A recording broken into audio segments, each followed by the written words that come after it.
Fala pessoal, estamos aqui para mais um vídeo. Meu nome é Arthur, eu sou analista de valores imobiliários e a gente vai falar sobre os fatos relevantes que aconteceram na semana até o dia 2 de agosto. Então, entramos no mês de agosto. Essa semana tivemos o desdobramento ou a conclusão de alguns eventos que a gente está acompanhando, que a gente já vai falar: Enalta e 3R, Soma e Arezzo, outras coisas que a gente também já está acompanhando, Americanas, né, caminhando também para um desfecho. Então, a semaninha, bastante coisa aconteceu. Nada muito extraordinário, novo, mas várias coisinhas acontecendo que a gente vai ver. Então, a gente parou aqui no da Pets, né? Acho que foi a última discussão. E eu fui atrás um pouquinho essa semana, que eu lembro que eu disse que né, era bem a comunicação da Pets sobre essa extensão do prazo, assim, não dizia muita coisa, que eu tava meio por fora das fofocas. Pelo que eu consegui apurar, não saiu muita coisa, assim, né? Mas o que o pessoal comentou é o seguinte, que tá demorando um pouco mais para fechar aí, para eles concluírem lá o due diligence da integração da Pets com a Cobase, porque os documentos demorou muito mais que eles esperavam para eles conseguirem toda a papelada para dar uma conferência e tudo mais. Então o processo acabou se arrastando um pouquinho mais e por isso que ele está demorando, por isso que precisou daquele prazo adicional que a gente comentou lá na semana passada, que é esse fato relevante, né? Então, aparentemente, a integração segue, né, sem grandes, né, assim, aparentemente falando que é pura conversa, né? Não tem nada, nenhum fato oficial. Oficial foi o que a gente leu, né? Só que está demorando mais que o esperado por questões burocráticas, por isso tem aquela extensão. Aí, entrando numa fofoca nível 2, né, seguindo com as fofocas, aí eu tava vendo lá um pessoal comentando que, né, não sei se vocês lembram, a gente viu que o CEO lá, que é meio que dono, né, basicamente, da Pets, Zimmermann, ele montou uma posição em derivativos grande na Pets, né? A gente viu isso aí quando saiu o fato relevante. E aí, qual que é o ponto? É uma posição que meio que depende do preço da Pets estar alto, que, né, de um patamar que ele subiu desde que foi anunciada essa combinação com a Cobase. Então, que isso poderia ser ali um ponto ali de discussão de quem está com a vantagem na hora de discutir os termos da integração e tudo mais, né, porque eventualmente poderia ocorrer até um prejuízo pessoal, né, para ele, já que ele acabou ali, né, montando uma posição no derivativo na empresa. Então, esse é um, assim, aí já começa a entrar em coisas que a gente não tem nem como checar, como conferir direito e tal, né? É fofoca de mercado propriamente dita, que não é o nosso objetivo aqui. Mas eu achei interessante só para a gente botar em discussão, né? Porque seria um caso de meio que de conflito de interesses entre a gestão, e, enfim, ou minimamente entre o acionista controlador e os minoritários, que o cara tem o seu objetivo lá e tal, e a gente como sócio minoritário, ou quem for, né, sócio da Pets minoritário, outros.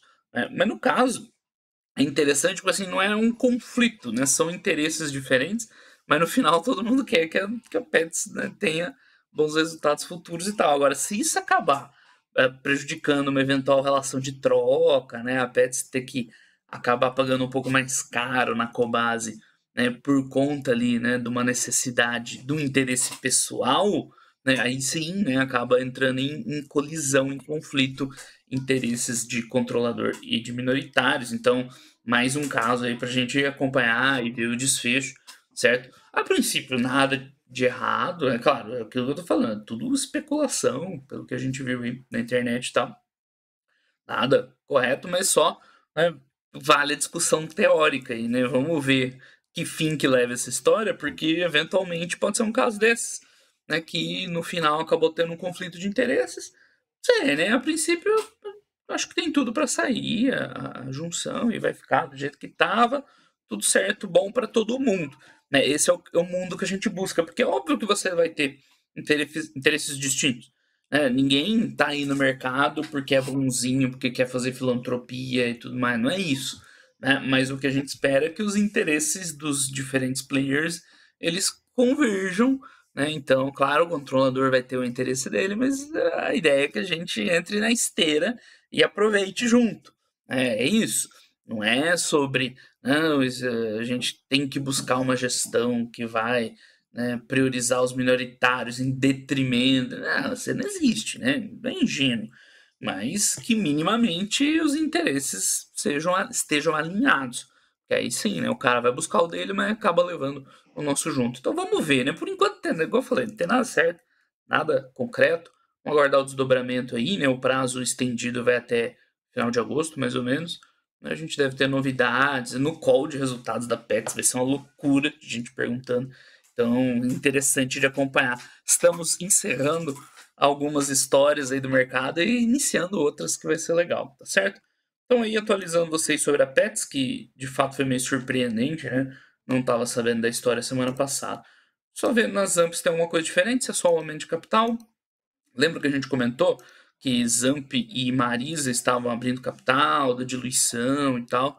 Isso foi assunto de uns vídeos atrás. Agora as duas concluíram essa semana também, tá? Então a Zamp aumentou 450 milhões capital, que é um valor relevante, né? Vamos ver aqui o impacto na empresa, né? A empresa valendo 800, o número de ações vai aumentar bastante, né, da empresa. Agora o da Marisa foi muito pior, né? Foi violentíssimo. Então, a empresa com 200 milhões de ações vai ter mais 100, né?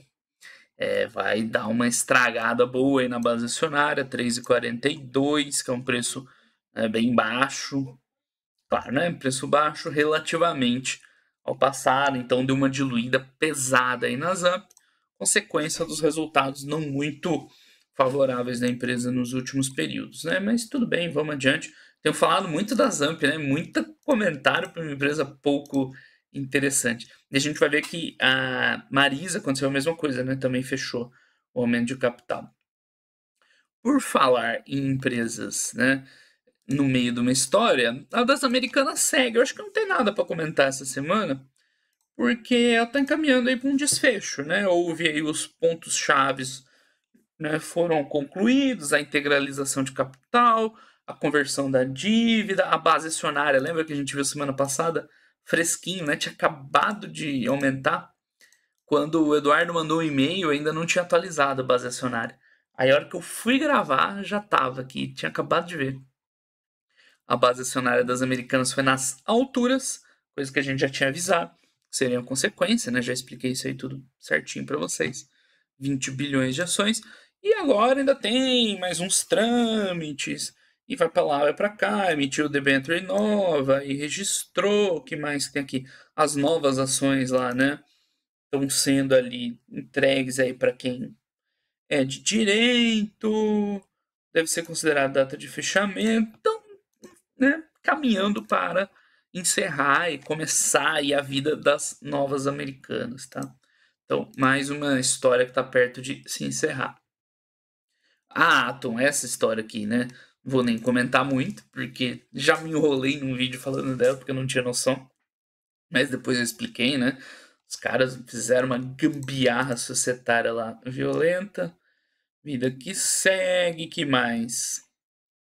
Então, venda de ativos da Log. Isso aqui não é nem muito extraordinário, né? Isso aqui faz parte do negócio da Log propriamente dito.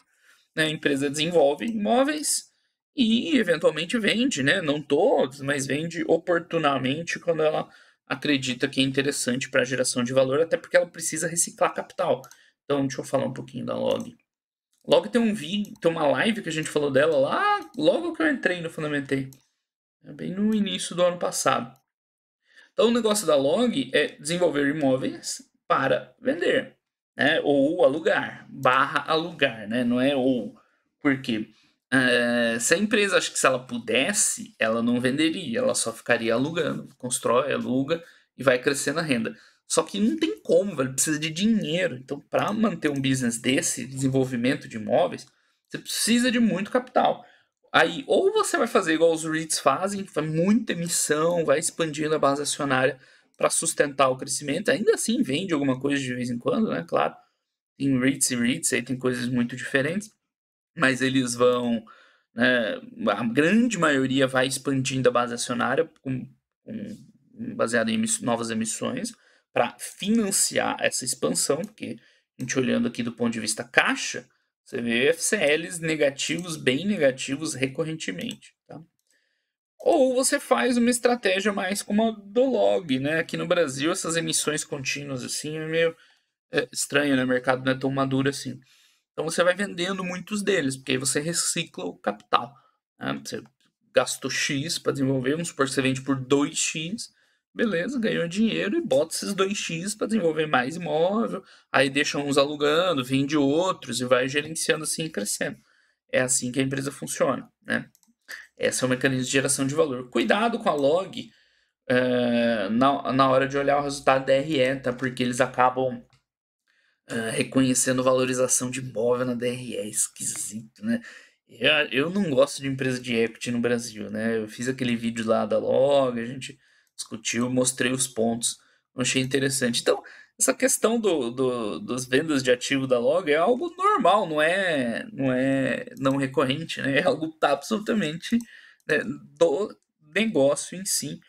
Então, enfim, aí eles estão explicando quanto que venderam, a margem, o retorno, cap rate, e isso é importante para quem acompanha a empresa, né, porque é a materialização da geração de valor. Se eles conseguem vender bem, por um valor legal, você está gerando valor naquela operação. Se não vende, é preocupante. Claro, né, vai ter vendas melhores, vendas piores, mas é um ponto chave para acompanhar. Eu não acompanho a Log de perto, tá? Então não sei nem ajudar muitos vocês nesse sentido aqui. Mas enfim, eles estão dando os indicadores aí, né? O cap rate comprimido, transação no ano e tudo mais. Tá aí. Quem acompanha a empresa, é importante esses eventos, tá? Seguindo, o que mais que tem de bom aqui? Paranapanema lá, a Brisanet, né? As empresas de Vou falar rapidinho aqui, não da Brisanet especificamente, mas a gente está vendo umas movimentações aí nas empresas de telecom, de fibra principalmente, né? Com expectativa de consolidação de mercado. A gente vai ver a Oi, acho que tem fato aí relevante essa semana, das grandes empresas se mexendo. Então faz um tempo aqui que eu falo para vocês que o mercado de fibra estava meio estranho, porque você não viu os grandes players, né, se interessando muito. Você tem um monte de players pequenos, médios, médios maiores, médios menores, regionais, bem locais. E agora parece que o mercado está se aquecendo. Saiu o resultado da Vivo que a gente viu na live de terça-feira.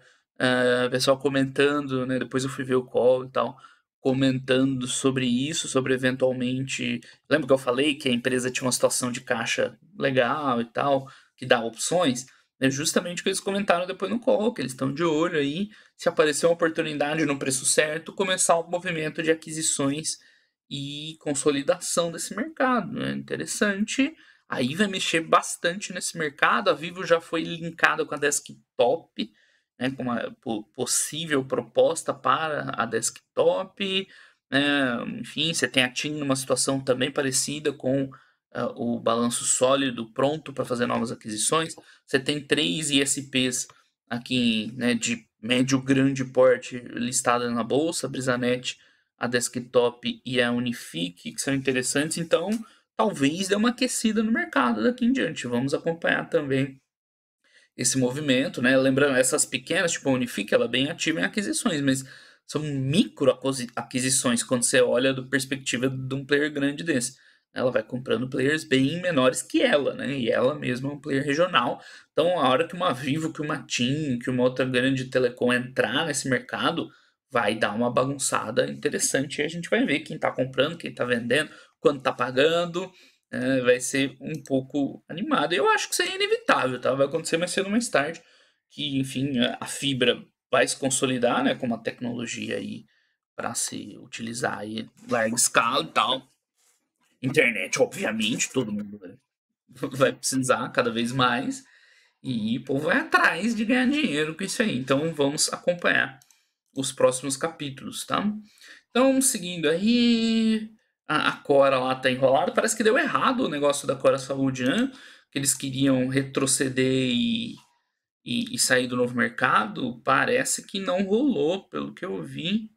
Acionistas, controladores, ó, rejeição da proposta de saída voluntária do novo mercado. Então, o negócio tá complicado para a Cora Saúde, uma empresa que eu acabei nem. Eu tava na minha lista de eventualmente fazer vídeos aí de empresas complicadas. Acabou que não chegamos nela e tal. Então a situação da empresa continua complicada. Não que sair do novo mercado é a salvação diretamente, né? Mas ela poderia explorar outras soluções para, né, para a empresa se ver tendo prejuízo aí recorrentemente, enfim, fluxo de caixa não tá legal, o endividamento tá bem alto, enfim, vai ter que tirar um coelho da cartola aí para a empresa se recuperar. Qual que seria a ideia de sair do novo mercado? Eventualmente emitir ações preferenciais, é porque uma diluição aqui no caso, como a empresa é de controlador, vou voltar aqui, eu fechei. Como empresa de controlador fica aqui, ó, tem um sócio grande. Se você emite ordinária, você dilui o controle também, né? Aí é pior ainda, não só você tem diluição na participação, mas você pode acabar perdendo o controle, virando uma empresa, né, de capital pulverizado. Então, nesse caso, nem a emissão de ações ordinárias para o sócio controlador é tão interessante. É por isso que a gente viu lá com a Zamp e agora a Cora Saúde estão querendo sair do novo mercado para eventualmente emitir preferencial, porque seria uma forma de levantar capital sem perder o direito ao controle, né? Mas aparentemente não rolou, foi rejeitado e aí vão atrás de outro jeito de salvar a empresa. Mas tá meio complicado, né? Tá bem complicado achar alguma saída lá para a Cora Saúde. Buenos, ah lá, chegando na Marisa, né? Mas não é esse o fato relevante do aumento de capital, que era o que eu queria falar. A gente já aproveita e já fala aqui logo uma vez. Ah, aqui é só troca. Não, vamos esperar chegar, vai. Aí a gente olha lá na Marisa como ficou a base acionária e tudo mais. Na Zamp a gente já viu, né, que vai dar uma diluída boa. Tim divulgou o resultado aí né, uns fatos aí, né, subsequentes. Chegamos na Oi. Então, a gente começou a falar da Oi semana passada, começou não, né? A gente fala da Oi desde sempre. Mas desse fato aí do leilão, né, da Client Co, acho que não foi semana passada, foi umas 2 semanas. Que eu até comentei que eu tava um pouco por fora também, eu não vou gastar meu tempo aí entendendo as nuances do mercado de fibra e tal. Eu fui dando uma olhada em algumas coisas diferentes, aparentemente é mais ou menos aquilo que eu comentei. Né? A ideia deles era ter lá a Vital, né? Vital, não sei como é que eles chamam. Sendo uma empresa de rede neutra, qual que é a ideia da rede neutra? Você tem a infraestrutura, né, a fibra passada e tal, lá, os backbone e tudo. A gente vê isso aí nos vídeos da Unifique, quem quiser dar uma olhada lá. Então você tem uma empresa de infraestrutura e ela aluga, né, a infra para uma empresa prestadora de serviço. Qual que é a ideia de separar? São dois segmentos assim bem diferentes. Então a infraestrutura é investimento, né, em construção, muito capex e tal, e depois uma receita recorrente ali, tipo de um aluguel, né, um pagamento para o cliente usar a tua rede. Já na operação em si, é uma operação comercial, é vender, é marketing, é cobrar, inadimplência, esse tipo de coisa, tá? Então, interessante isso de separar, né? Ter empresas neutras, né, de rede neutra, que vai ter uma infraestrutura, para abrir espaço para um prestador de serviço, que aí vai ser um negócio muito mais asset light, né, muito mais lean, que pode vir players diferentes, né, para oferecer o serviço, porque qual que é o problema?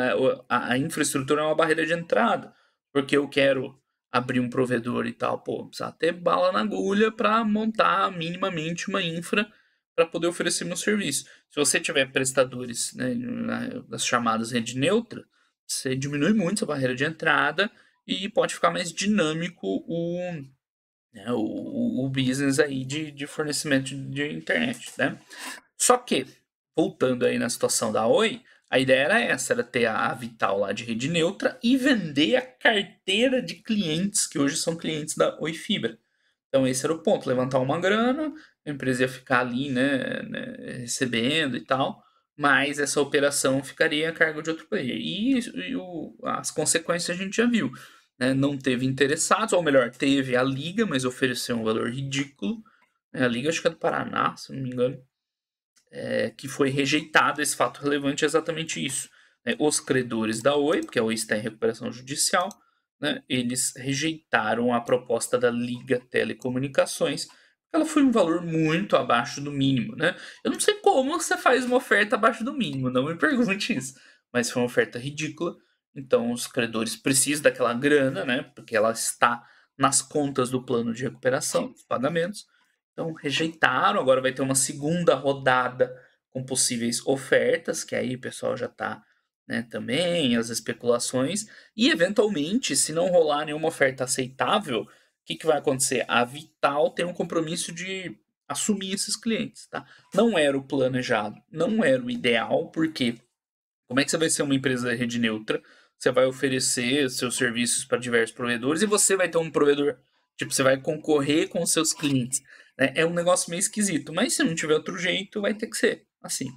Então, pelo que eu andei apurando dessa história, mais ou menos nesse sentido, né? Era interessante até a ideia. Né?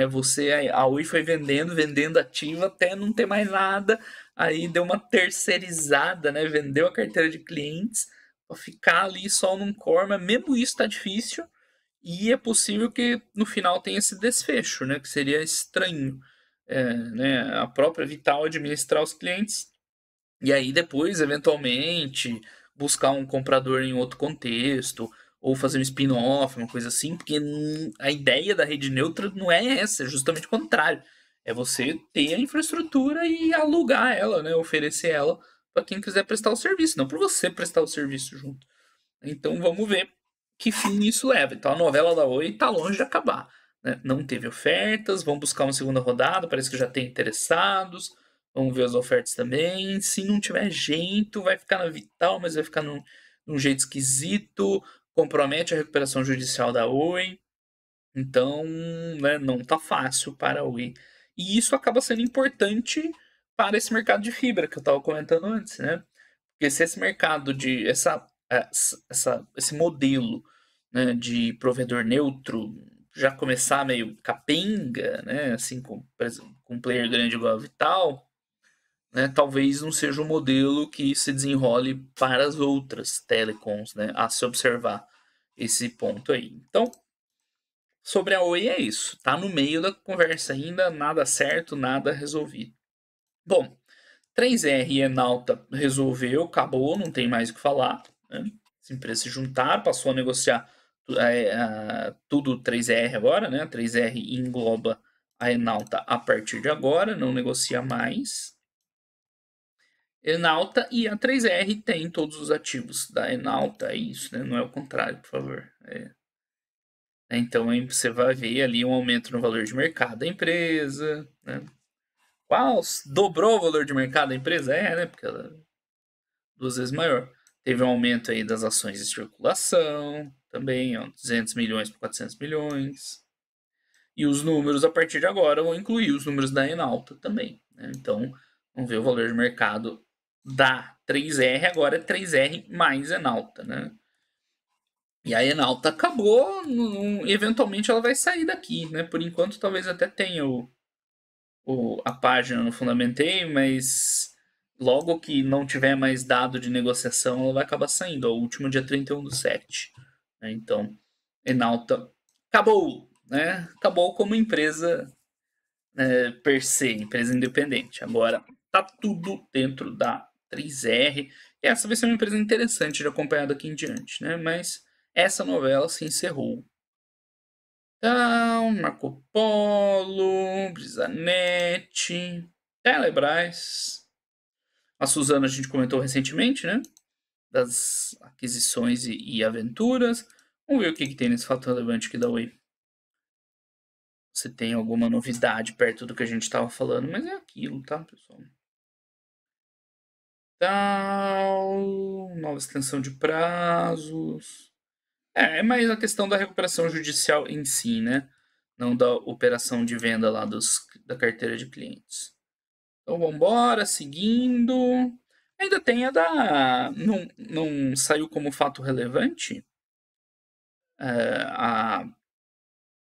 Caramba, a Arezo e a Soma? Não, né? Mas enfim, só para aproveitar o gancho aqui que a gente falou da 3R e da Enalta, mesma coisa aconteceu com Arezo e Soma.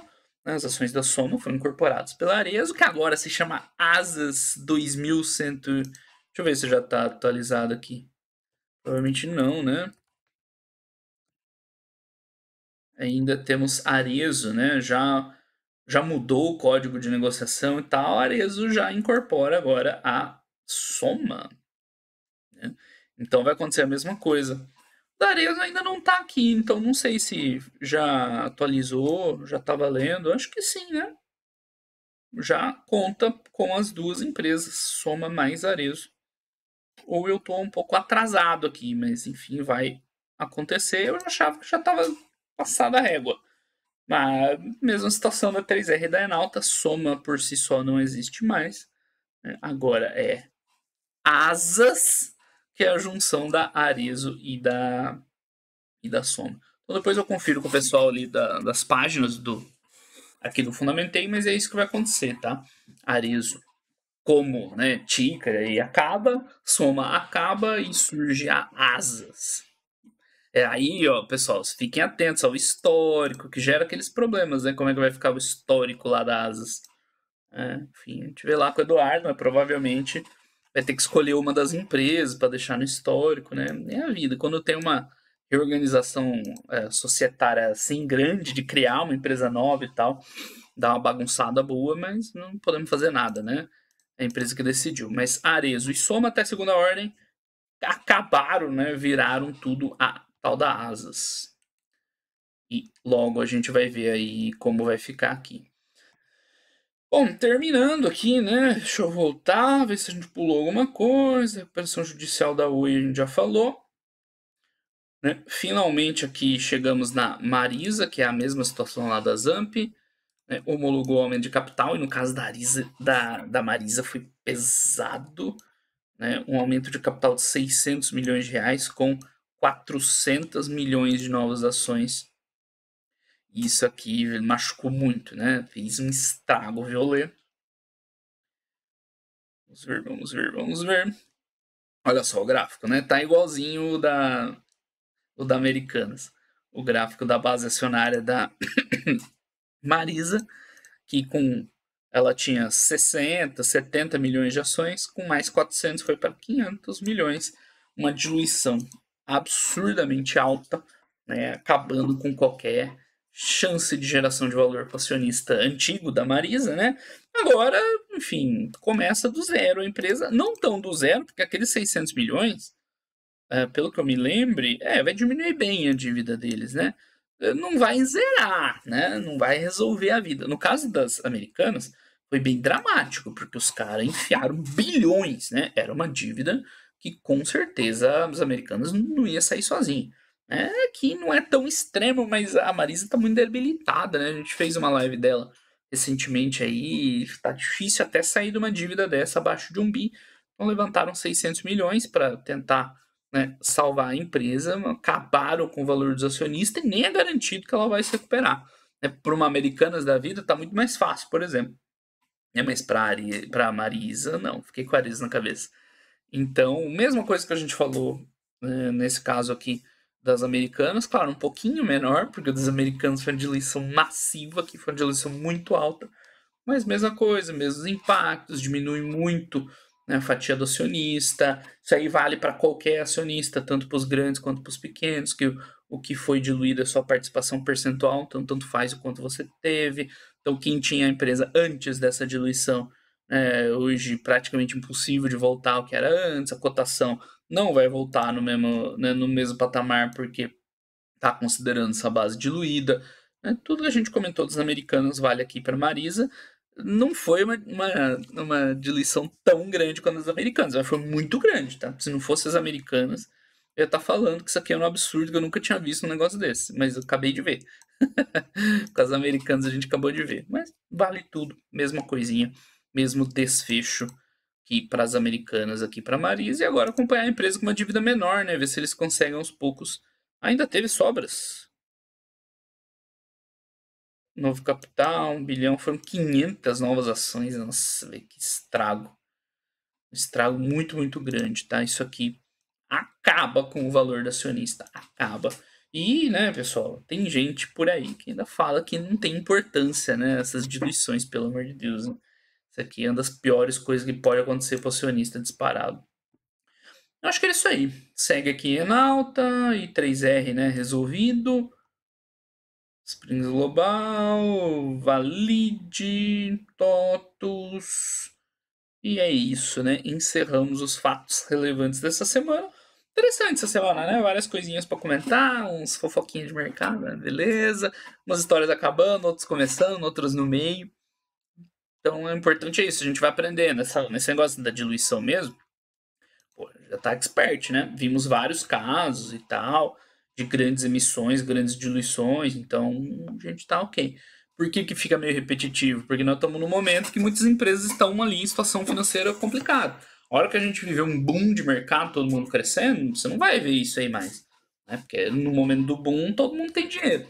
Então aproveita para aprender agora. Agora é a hora de aprender essas questões de emissões e diluições e tudo mais. É como que uma empresa acaba com o valor do acionista sem falir. Né? Porque no momento de alta a gente vai estar discutindo outros tipos de eventos acionários. No momento é o que a gente tem para hoje, né? Oi tentando se recuperar, né? Muitas empresas. Fusão de empresas tem de tudo. Tem fusão de empresas para tentar se ajudar, para tentar salvar a outra, para tentar gerar mais valor ainda. Mas a gente está vendo muitas empresas em recuperação, ou pelo menos tentando, né? Beleza, pessoal? Então esse foi o vídeo de hoje. Grande abraço aí para todo mundo e até os próximos vídeos. Valeu!